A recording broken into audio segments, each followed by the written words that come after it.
চন্দ্রমুখী সেকশনে যা আলু যাচ্ছে, জ্যোতিষ সেকশনেও তাই আলু যাচ্ছে। এই যে তোমরা নিজেদের ম্যাডাম। মধ্যে কেন এসব ঝামেলা করছো? জাত পাত এসব কি? ম্যাডাম, কি গো তোমার শুধু ম্যাডাম ম্যাডাম সবার সামনে এরম ভাবে? আমার নাম নেই? ওটাই তো স্বপ্ন সুন্দরী।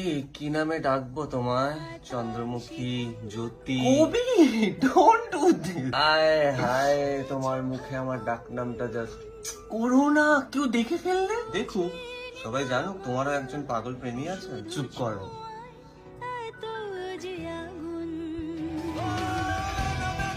কবি, সেলস রিপোর্ট জমা করতে হবে, চো। আমারটা তুই সাবমিট করে দে না ভাই, আমার এখন একটু এখানে থাকতে ইচ্ছে করছে। তুই আর কাউকে পেলি না? চিকেন আছে, মাটন আছে, ডিম আছে, এসেছে কিনা আলুর প্রেমে? ভাই, চিকেন মাটন ডিম সব বিরিয়ানির সাথেই মিশে বেড়াচ্ছে। আমি জাস্ট তোদের মতো ওপেন রিলেশনশিপে থাকতে চাই না। I want commitment and someone special যে শুধু আমারই থাকবে। তুই যা ভালো বুঝিস ভাই। আসছেন। ভালো তো হচ্ছে ভাই, ও তো জানে না যে ম্যাডাম